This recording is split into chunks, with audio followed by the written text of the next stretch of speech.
Welcome to the Coach V Show, your Hollywood radio show for personal development. And today on the Coach V Show, powered by the Island City Media Group, we are featuring Dr. Stephen Petelo. And his story is amazing. I mean, I knew this cat back in the 90s, and now he's really moving in his purpose, serving youth in so many different levels. And now he's a freaking professor at San Francisco State University. So shout out to my guy, Dr. Stephen Petelo. Shout out to your parents. Shout out to your wife and your kid. And I look forward to fellowshipping in person soon. But until then, stay tuned after this word from our sponsor, the feature of Dr. Stephen Petelo.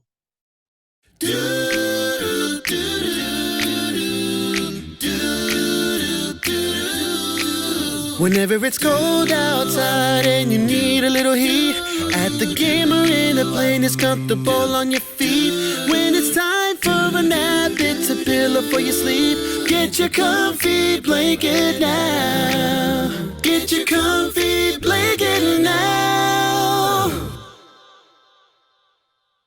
Welcome to the Coach V Show, your Hollywood radio show for personal development with expert insights and interviews to help you, me, and we work to be our best and live our best life.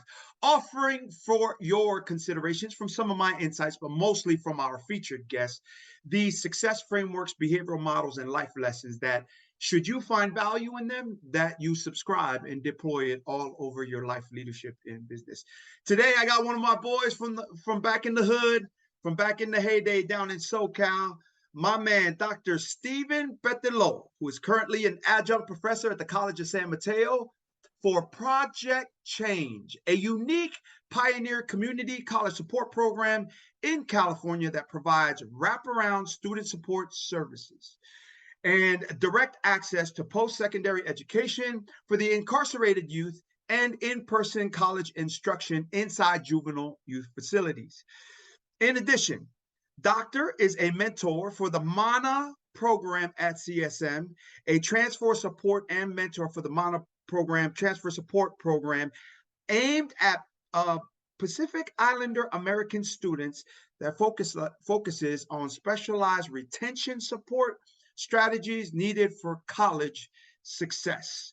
With over 15 years of work experience in juvenile probation, Doctor has seen great success in his previous life working in juvenile probation by leveraging his ability to relate and empathize with incarcerated youth. What a concept. I love that. During that time, Stephen began to witness how at-risk, underprepared, and underrepresented students excelled while they were incarcerated due to the controlled environment they were in. In May 2022, Stephen completed his doctoral degree in educational leadership at the San Francisco State University, where he was also hired as a professor in the criminal justice studies.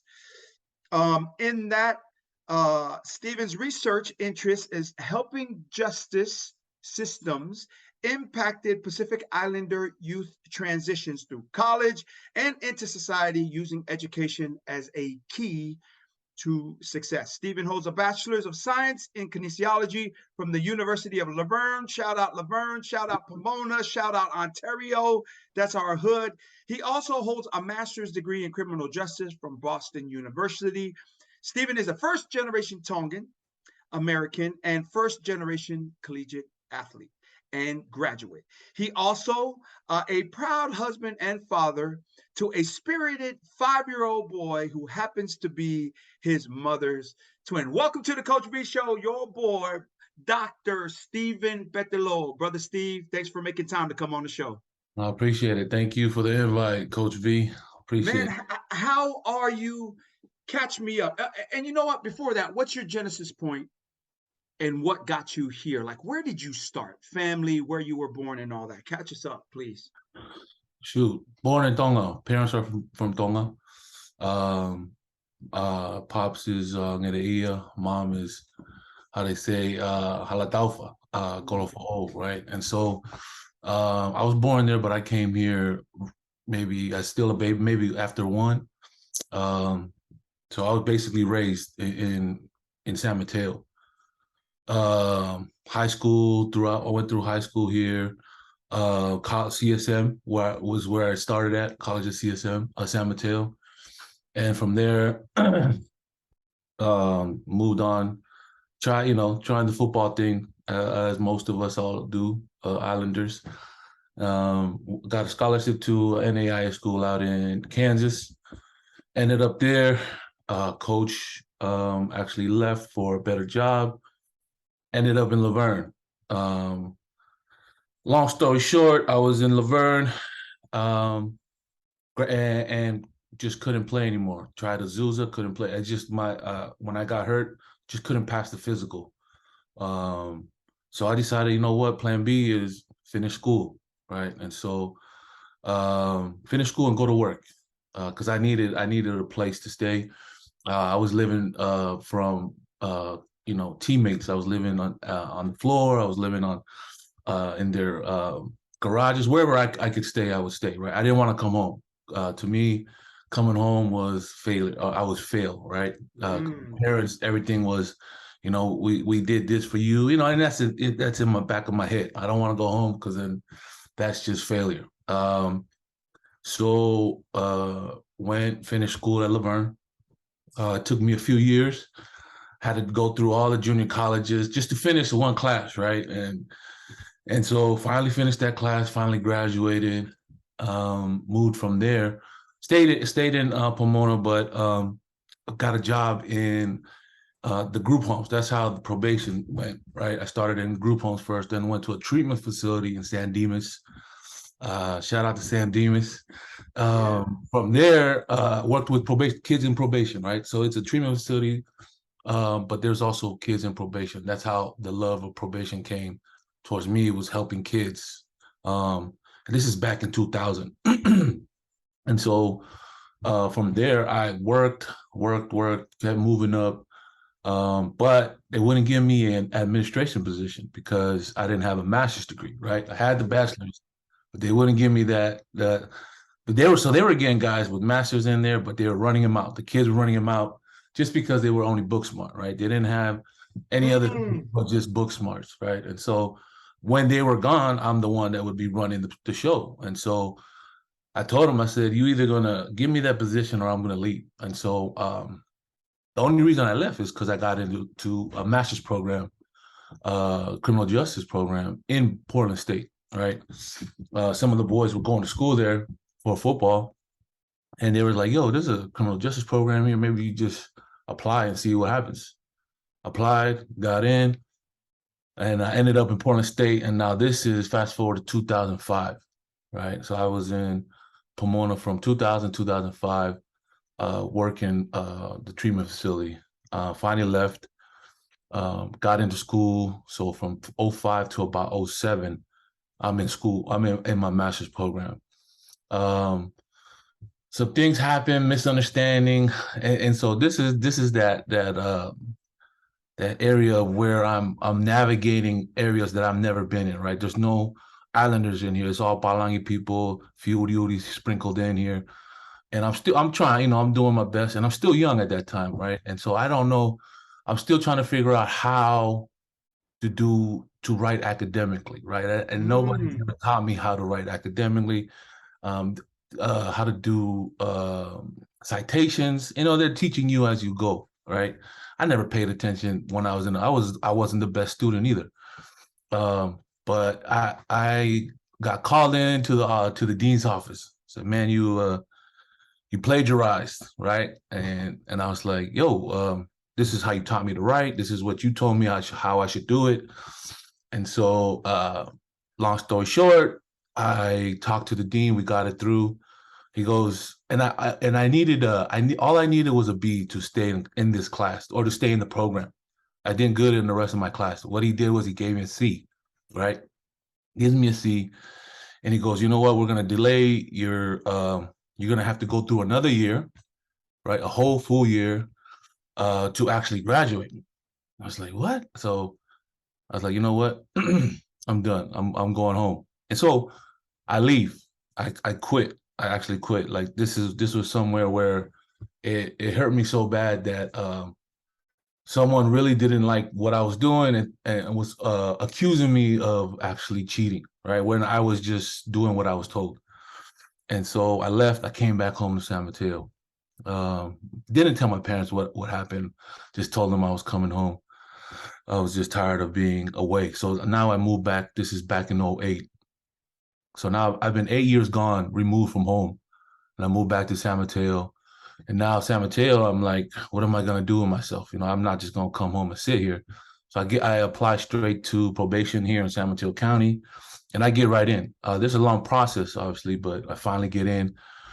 Um, and I'm going to school, and I applied to San Jose State at this time, right? I get to San Jose State, I talk to the dean. My schedule doesn't fit, right? And so I'm working because I just started. I started in probation, and probation, you know, it's a union, and you have to stick with your hours, and you got to do, you know. So I had to find another way. I wanted to get I needed this master's because I started something that I started. I want to finish it, right? So how do I finish it? I applied to Boston University. Somebody had told me about Boston University. I could finish it online. So I applied. I get in. Long story short, I finally graduate. Um, and I get my master's. I finish it online. And I'm working probation this whole time. I'm working, I'm moving up. And about say 2012, uh, I get this feeling of not growing, right? Mm. I'm sitting there and I'm everything is for the kids, right? But knowing when you work in a union and you work with people, disgruntled employees, right? Because they're just there for the money. They're not there for anything else, right? And so they make work even harder. It's more difficult because they're not there to work to help these kids. They're there just to collect a check. So as I'm getting as I'm moving up in the ranks, I see just the way things are going and how kids are being treated. And I felt like I think more I could do a better job, not inside, right? The punitive way, but more of a prescriptive angle. And so had a friend because from church, shout out to Fee She's the one that got me into actually to teaching in college, in the college level, right? She goes, what are you doing right now? So I'm still in probation. I said, but I'm not feeling it anymore just because of what I'm seeing and what I'm doing out there. I don't feel like I'm growing. She goes, man, we got this program. It's just starting now. This is fast forward to about 2014. It just started, and we're working with incarcerated youth, right? But it's a program to where it's wraparound where you teach inside, and when they get out, we're moving them, transferring them also into college so they can work on getting their degree. And this is the first program, right? This is the first program in California where it does that. And I was like, man, sign me up. I'm gonna apply. I apply, and I fit right in, and I go right in, and I'm working with the same population that I've been working with, right? And I'm loving it, and this is what I wanted to do. Now, I start teaching, and I'm working at CSM with Project Change, and going back and forth, teaching inside the facilities, and also teaching on campus. And I get to that point again where how I felt at in the facilities, right, in juvenile hall, where I wasn't growing, I wasn't feeling it. And at this time, Fee is in her doctorate program. She's in her second year, and she's like, "Yo, why don't you, if you feel like this, you know, why don't you apply?" She's pushing me. She's pushing me this whole time. And so I was like, "Oh, yes, you know, maybe." It took me a whole year, another year to finally jump in and apply. Um, and so I finally applied. If it's fast forward now to 2018, this is December of 2018. I'm in Toronto visiting in-laws for the holidays. So 2018, this is during the Christmas time, and I'm like, you know what? I'm just gonna do it. I'm gonna pull the trigger. I apply. Fast forward now, to 2019 of May, I finally get accepted. And I'm accepted, and I'm now at San Francisco State University in my doctoral program. And I'm just going through it. And again, I'm at a point in my life where I'm like, damn, what am I doing? Well, I don't know anybody else in this program but Fee who's gone through it. There's a few other colleagues from College of San Mateo that went through it.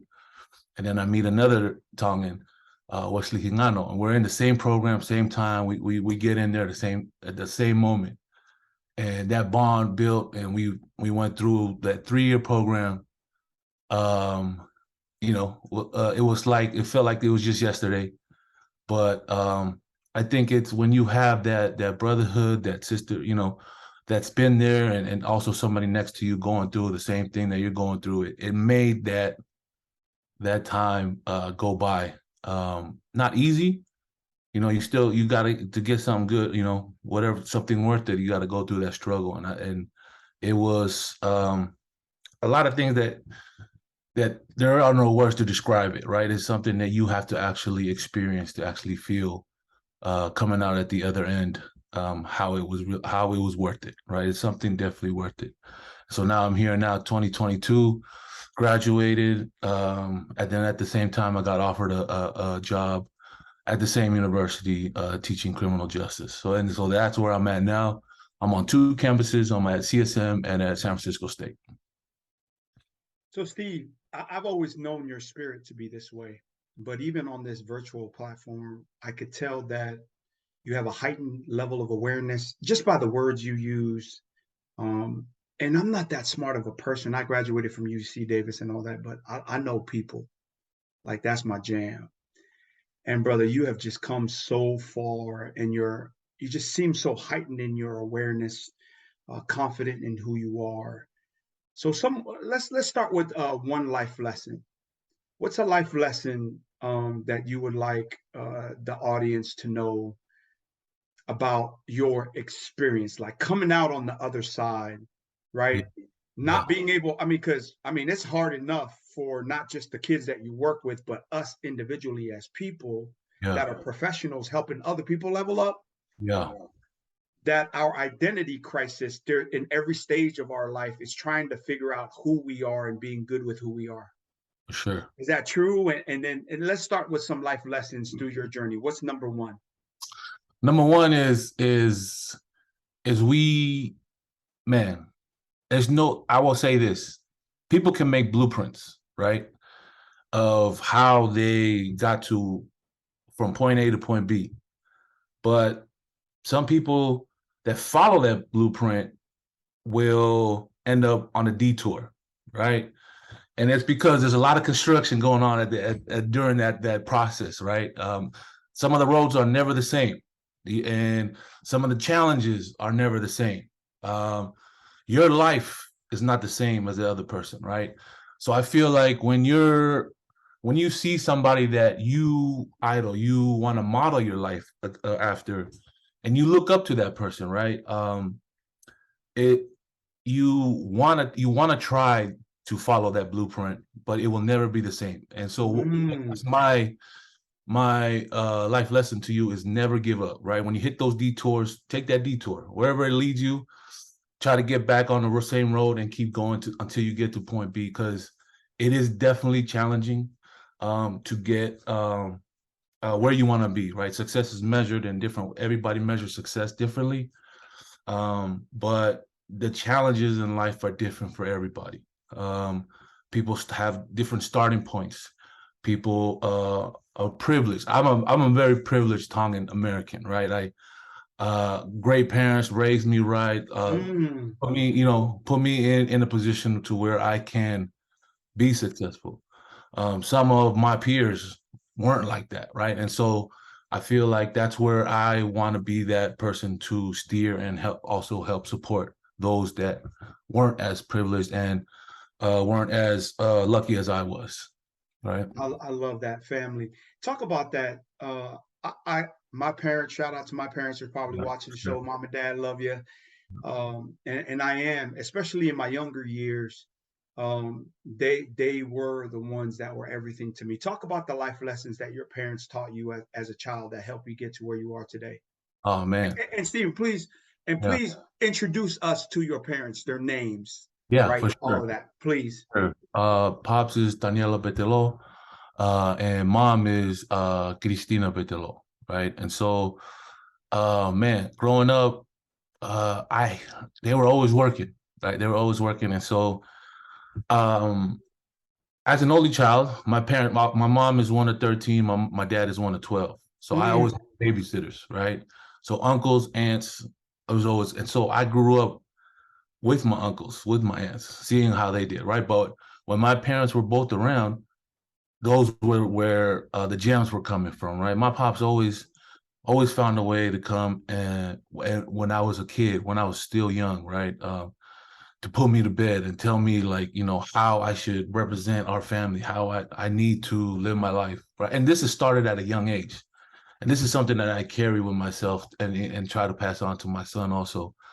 Um, and it's always been right, like how when we play sports and I used to have a bad temper going in sports, right? mm. I'd be like, "Yo, what's going on?" Like, and he'll tell me, this is not how it's supposed to be. You got sportsmanship and all.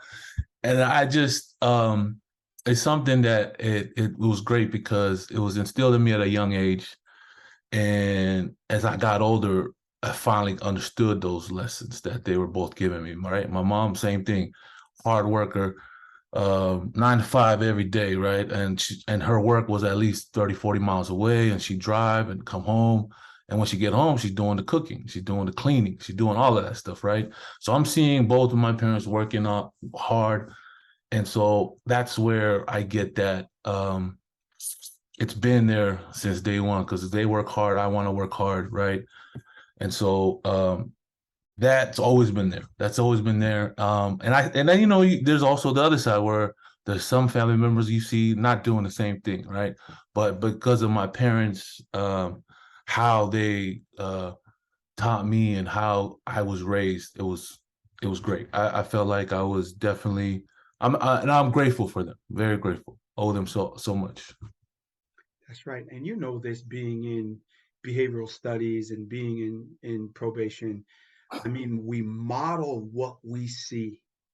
No one can duplicate an action that they have not been influenced either in their surroundings, in an experience, in their upbringing, right? No, nobody can, right?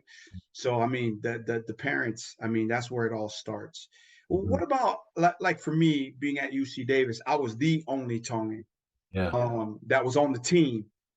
There was only four of us on campus, Yeah. right? What about that deal? Like, yeah, life is a team sport. It takes a village. You need your people, you need your culture, but your success is yours and yours alone to earn, and nobody's going to give it to us, Steve. What about that? Did you get any life lessons like that with you and your boy being the only two in the doctorate program, Man. right? Yeah. Talk about that, please. For sure. Man, in that program, and and that's how it was for me. And I go back to kindergarten because I was the only one in kindergarten, right, all the Right, way up. right. And so I go now. I fast forward all the way up to college. I think back to that, right? Um, and we lean on each other, but at the same time, we still have to do the work, right? Mm-hmm. But that support is great because you're like, yo, man, you're like, oh man, I got this thing at church I gotta get to. It's like, get to it, bro. But I got the notes, or whatever. Hit me up. We'll work on it after. But we know the things that go on outside of our lives that affect us inside. When you're whatever it may be, if it's school or work or whatever, right? And we understand that. And it is funny because when we also during school, when we talk and say, oh, this is Tongans, Islanders, we go through this and that to people out of our culture. To them, it's great. It's something they've never heard before, right? Yeah. And so it's us sharing that also, and just also highlighting it, right? And then it gives us also that pride, and it makes us work even harder towards it, to just showing them what we're doing, how our culture is, and this is how we roll together, whatever. but it's great to see how everything that we talk about is like, oh man, that's amazing. This is great. And and just I guess also being like just a few of us that have gone through it, right? And it gives you also that pride knowing that, oh yeah, there's only, there's only a few of us in it, but there also can be more, right? That's And right, right. we want to set that as something that we want to keep pushing. There should be more of us, and there That's will right. be more of us, right? That's right. I love that. Not being an anomaly or something that Mhm. varies here and there or once in a generation or once in a decade. Man, this should be our daily experience, Mhm. right? To have people that are setting a standard and expectation in certain industries, leaders in certain industries, let alone doctorates and master's program. This should be the norm within our people. I love that. Within all that, right? Being born in Tonga, coming out here, Bay Area born, Southern California influence, taking classes at Portland State, Boston University, going online, trying to figure this out. Like, what would be your message to the world, Doctor? Man, I something that that I loved, that I learned, especially in my dissertation. Um, so my dissertation I had, and so when you say the justice system impacted students, right? So I take the word incarcerated, and I and changed it to justice system, because it's the justice system that is what is impacting these students, right? And I what I learned from just from the talanoas that I had with these three that I did my research on, and how much education, and this is not education just in schools, in the buildings, right? This is education outside. And what I want, I guess my message is education is not only in school, it's outside, right? And something I took from it is, and I've learned from other scholars too, is education is liberation, right? And I feel that when you do, um, when you do learn new things, right? And not only learning new things, it's not just about learning it, but it's how you use it in your life. Um, it is liberating, right? Because not only are you receiving this new information, you're sharing it, and you're also helping at the same time, right? And so I always try to share with my students, because that's what it's about, is educating yourself and liberating yourself at the same time. Not only Mm, from these systems, right, that they're in, like the justice system, but also just the mind, because there's a lot of stuff out there that can take you down a whole nother rabbit hole. I love that. And we know everybody out there is incarcerated by something. Yeah, for sure. Everybody's held captive by something. But Yeah. most people self-captive themselves and Right. self-incarcerate themselves, right? Yeah. So and not every country, but particularly in the United States of America, I can't just wake up in Tonga or North Korea or Arab countries or China and be like, you know what? I'm going to become a motivational speaker. I didn't even know motivational speaking was a deal, right? Yeah. I just got paid to go speak. Then I figured out, man, coaching, ongoing programs, Yeah. having actual curriculum. Like Mhm. that's where the knowledge plus accountability and helping people execute and perform on their dreams, hopes, and aspirations. That's empowerment, right? But it's just amazing how much we self incarcerate ourselves. So thank you for that. I love that message. And in that, what would be like, why come on the Coach V show and talk about your story? Like, why do that, Doctor? Education has been getting a bad rap for the past few years, probably because of COVID, probably because of politics, um, Mm, media, right? Um, and people are like, "Well, you don't need math, you don't need this." I mean, yeah, it could be true, right? You don't need this to do this. But here's the thing that I want to say is, education is a notch on your belt. It's something that you could put in your toolbox, and you could use it for whatever it is that you're doing in your life, for entrepreneurship, for mm, whatever it is you would like to move and level up, right? Coach V always talks about leveling up. And education is not just going to school, like I've always said. It's the lessons that, excuse me, that you've learned in your life. it's the people that have come into your life and dropped gems. It's soaking up all that knowledge from the experiences that you've had, right?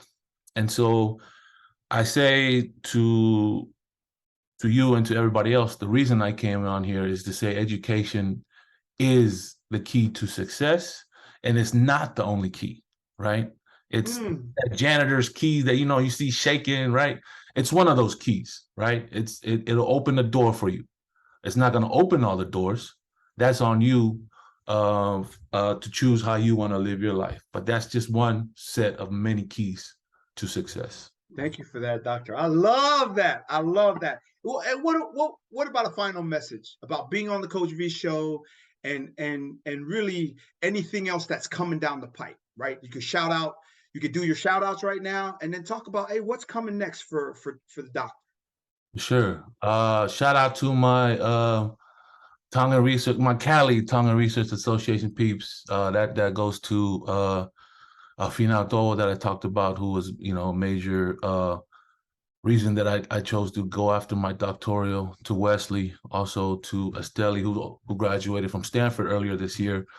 And she's also one of the first professors at Tongan professors at Stanford University, right? So we're a major, we're pushing that whole, education agenda for our Islander Tongan people, right? That there should be more doctors, there should be more master people, students out there. Shout out to my parents, shout out to my wife and my son. Those two right there, without them, they're my backbone. Janet and Stephen Jr. Shout out to the rest of my family, my friends that have been, holding me down throughout these years. And they've always supported me, whatever road I've gone down. But for me, future-wise, I love what I'm doing at SF State right now with the criminal justice thing. There is more that I want to do with the Project Change. And there is a entrepreneurship side that I'm gonna pursue, because it's something I never talked about is I had my own businesses before I went into my doctorate program, right? I had my own security business, I had my own clothing line business, and those are still on hold, right? And I still can go back to that whenever I feel like it, but I feel like I want to pursue going back to working with my justice system impacted students, but not inside of the college, but outside of it, because there are bridges. There needs to be more bridges in connecting these students to outside resources. Man, we haven't connected for a while, but I'm grateful for the opportunity to be able to feature you and what you're doing. It is such a shining light, not just for our people, but for all people, to overcome, to level up, to become the best version of yourself. But now getting there, there's a calling for all of us that have gotten to a certain level that is now for us to now help other people level up as well. So I really do look forward to catching up with you again on a future Coach V show and just checking in. You launch your clothing line, you launch some, we can launch it here on the show. And as the studio opens up, now that COVID's really settling down, we could get you down to Hollywood and we could get you on an interview there as well. So thank you, Brother Steve. Thank you so much, Doctor, for coming on the show. And for all of you that have tuned into this episode of the Coach V Show on YouTube, on the podcast, and or the Coach V Facebook page, thank you so much for tuning in every Mind Motivation Monday. And really for Doctor and I, it's just not for the sake of success that you tune into a show like this, but really for the sake that you be your best. In doing so, you realize the best of your abilities and that everything you dream, work, and pray for can be achieved. This is how your boy, Dr. Stephen Petelo lives, and your boy, Coach V, rolls. All about faith and family. Grateful for God's amazing grace. For the doctor and your boy, Coach V, thank you so much for tuning in. Again, we'll see you next Modern Motivation Monday. One love, mad respects. Live it. Peace. Appreciate it.